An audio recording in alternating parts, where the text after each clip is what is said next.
Portugal virou, sabe, nos últimos anos, uma espécie de terra prometida para muita gente no mundo, principalmente para brasileiros. A ideia é quase um consenso, um lugar seguro, com qualidade de vida, ali na Europa. Pois é. Só que as fontes que a gente recebeu para analisar hoje pintam um cenário assim bem mais complexo para 2025. Tem um paradoxo que tá gritante no ar. Uhum. Ao mesmo tempo que a economia portuguesa depende cada vez mais dos imigrantes, cresce no país uma onda de xenofobia que parece ir contra toda a lógica. É uma contradição que está no centro do debate público por lá. E é exatamente isso que a gente vai tentar desvendar hoje. Nossa análise se baseia num conjunto bem robusto de materiais, né? Sim, entende tudo um pouco. Dados do governo português, relatórios de institutos de pesquisa, artigos da imprensa, todos tentando responder a mesma pergunta, basicamente. Por que um país que se beneficia tanto da imigração está virando um ambiente de tensão social crescente? É uma história sobre números, mas também sobre pessoas, sobre expectativas e, claro, frustrações. Certo, então vamos começar pelos números porque eles dão a dimensão real do fenômeno. As fontes falam de um crescimento populacional de estrangeiros que é impressionante. Os dados oficiais do final de 2024 já são um ótimo ponto de partida. Portugal registrou cerca de 1.540.000 estrangeiros com residência legal. 1,5 milhão. Para um país com pouco mais de 10 milhões de habitantes, isso é muito significativo. Extremamente. Não é um número que aparece da noite para o dia, né? É resultado de uma política de atração de mão de obra que já vem, de anos. E dentro desse universo todo, qual é o peso da comunidade brasileira? Porque a percepção que a gente tem é que é o grupo mais visível. E a percepção está corretíssima. Os brasileiros não são só o grupo mais visível. Eles são, de longe, o maior. De longe. De longe. A gente está falando de quase 500 mil de pessoas. 480 mil, para ser mais exata, com visto de residência no fim de 2024. E as projeções para 2025 indicam que esse número só continua subindo. Nossa. Isso significa que, a cada 3 imigrantes legais em Portugal, um é brasileiro. É uma presença massiva e que, como a gente vai ver, tem um impacto econômico gigantesco. É aí que a história começa a ficar realmente interessante. Porque não estamos falando só de pessoas morando lá, e sim de uma força econômica ativa. Qual é o tamanho dessa contribuição? Olha, o número mais impactante vem da segurança social, que é, equivalente ao nosso INSS aqui. Em 2024, os imigrantes como um todo contribuíram com um valor recorde, mais de 3,6 bilhões de euros. Era um pouco 3,6 bilhões de euros. Só para eu ter uma noção, para quem não acompanha a economia portuguesa de perto, isso é muito. O que esse número representa na prática para o sistema? É um número colossal. Para se ter uma ideia, esse valor é quase o dobro do que foi arrecadado com imigrantes só 3 anos antes, em 2021. O dobro? O dobro. E o que é mais fascinante é que desse total todo, mais de 1/3 veio especificamente dos trabalhadores brasileiros. Uau! Essa não é uma contribuição marginal, sabe? É um pilar de sustentação. Portugal tem uma das populações mais envelhecidas da Europa. A taxa de natalidade é baixíssima. Sem essa injeção de dinheiro vinda de uma população trabalhadora, jovem como a imigrante, o sistema de pensões e aposentadorias do país, ele simplesmente entraria em colapso. Quer dizer, no fim do dia, quem está ajudando a pagar a aposentadoria do cidadão português é, em grande parte, o imigrante brasileiro que está trabalhando lá. Exatamente. Uma das análises econômicas que lemos usa uma analogia muito direta. Se os imigrantes desaparecessem de Portugal amanhã, o governo teria 2 opções, ambas muito ruins. Quais seriam? Ou aumentava brutalmente os impostos sobre os portugueses, ou cortava drasticamente os benefícios sociais. A imigração hoje não é uma questão de ajuda ou caridade. Para Portugal é um negócio, é vital para a saúde financeira do Estado.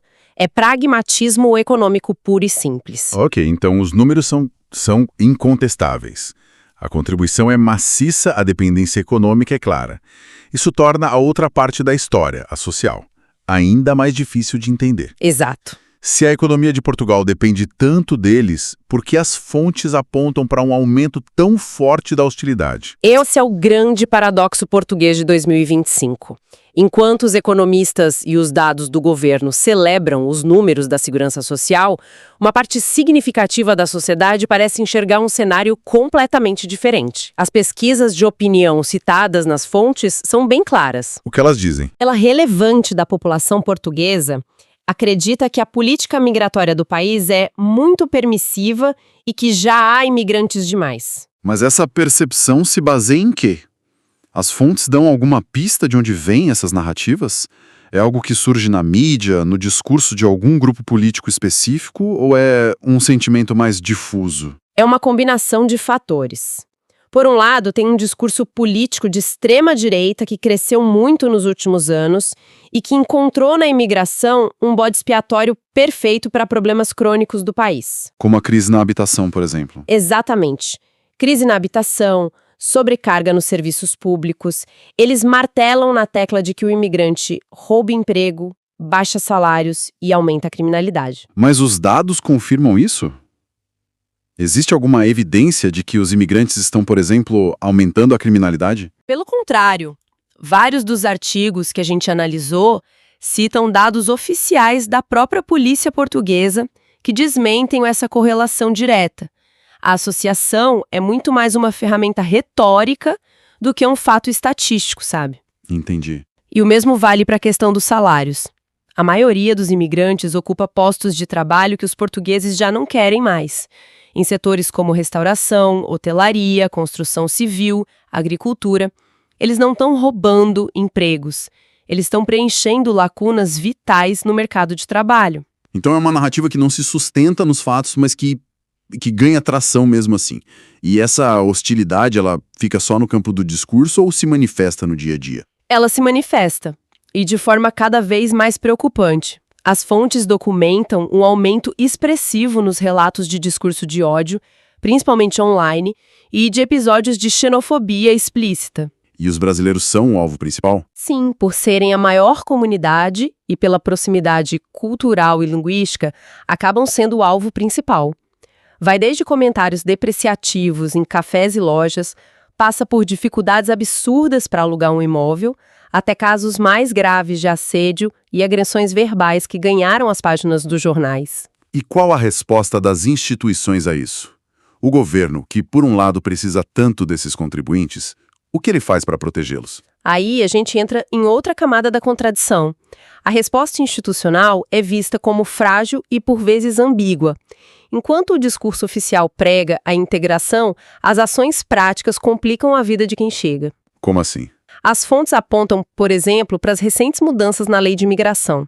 Extinguiram um mecanismo que permitia a regularização de quem já estava no país trabalhando. Sério? Sistema de vistos que gerou um limbo burocrático gigantesco. Milhares de pessoas que já estavam contribuindo para a segurança social, de repente se viram numa situação de total insegurança jurídica. Isso é inacreditável. A pessoa está lá trabalhando, pagando imposto, e o próprio Estado que se beneficia disso cria uma barreira que a empurra para a irregularidade. Exatamente. Gera uma sensação de precariedade constante. A mensagem que passa é: a gente precisa do seu dinheiro e do seu trabalho, mas não vamos facilitar sua permanência e não garantimos sua plena integração e segurança. É uma desconexão profunda, então. Total. Entre a necessidade econômica, que é pragmática, e a gestão social e política do fenômeno, que parece ser muito mais refém de narrativas de medo e desconfiança. Vamos então mergulhar na realidade de quem está no centro disso tudo. O que as fontes dizem sobre as motivações dos brasileiros que decidem se mudar para Portugal. O que eles buscam? O sonho português, para o brasileiro, geralmente se apoia em 3 pilares. Primeiro, segurança. Fugir da violência urbana do Brasil é, para muitos, a principal motivação. Isso é um clássico, né? Totalmente. Em segundo, a busca por estabilidade e uma carreira, talvez com uma remuneração em euros que permita uma vida mais tranquila. E em terceiro, o acesso a serviços públicos de qualidade, principalmente saúde e educação, que no Brasil são muito desiguais. É a busca por um projeto de vida com mais previsibilidade. Mas o que eles encontram na prática corresponde a esse sonho? A integração é tão simples quanto parece? É aí que o choque de realidade acontece para muitos. A integração não é nem um pouco simples. Uma das reportagens que a gente analisou traz o relato, anônimo, claro, de um arquiteto brasileiro. E o que ele conta? Ele chegou com uma reserva financeira, achando que ia validar o diploma em 6 meses e conseguir um emprego na área dele. Quase 2 anos depois, ele ainda não tinha conseguido a validação e, para pagar as contas, trabalhava fazendo entregas por aplicativo, dividindo um apartamento pequeno com outras 4 pessoas. Nossa, que frustrante. E a história dele, segundo a fonte, ilustra um padrão que se repete com frequência: a subutilização da qualificação profissional e o subemprego. E sobre os serviços públicos, a pessoa sai do Brasil buscando um sistema de saúde que funcione e chega lá para encontrar o quê? Encontra um sistema que também está no limite. O Serviço Nacional de Saúde, o SNS de Portugal, é universal e de qualidade, na teoria. Mas, na prática, as fontes descrevem um sistema sobrecarregado. Falta de médicos. Falta de médicos de família, longas filas de espera para consultas, para cirurgias. A alta demanda, em parte pelo envelhecimento da população e também pelo aumento da população imigrante, colocou o sistema sob uma pressão enorme. Que irônico. É. Então, o brasileiro que busca um atendimento de saúde de qualidade muitas vezes esbarra nos mesmos problemas de acesso que enfrentava no Brasil, ainda que num contexto diferente. Quer dizer, a promessa de qualidade de vida começa a apresentar rachaduras quando é confrontada com a realidade no terreno. Exato. E quando você soma as dificuldades de inserção no mercado de trabalho, a crise imobiliária que torna quase impossível alugar uma casa a preços razoáveis em cidades como Lisboa e Porto, a sobrecarga dos serviços públicos e, para coroar tudo isso, a hostilidade social. Aí o sonho começa a desmoronar. É aqui que a contradição final fica totalmente exposta. Exatamente. E qual seria essa contradição final? Se a gente conectar todos os pontos, a gente vê o seguinte: Portugal precisa desesperadamente da imigração para sua sobrevivência econômica e demográfica.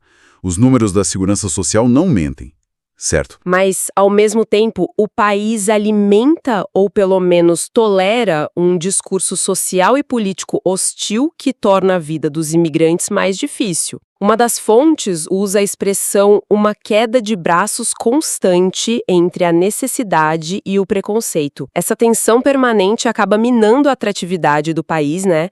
E frustra as expectativas justamente daquelas pessoas que são essenciais para o futuro dele. É um tiro no próprio pé. Total. Então, se a gente juntar todas as peças que analisamos hoje, o que tudo isso significa no final das contas? Significa que Portugal, em 2025, está numa encruzilhada crítica. De um lado, tem a realidade matemática. A imigração, especialmente a brasileira, é um pilar que sustenta a economia e o estado de bem-estar social.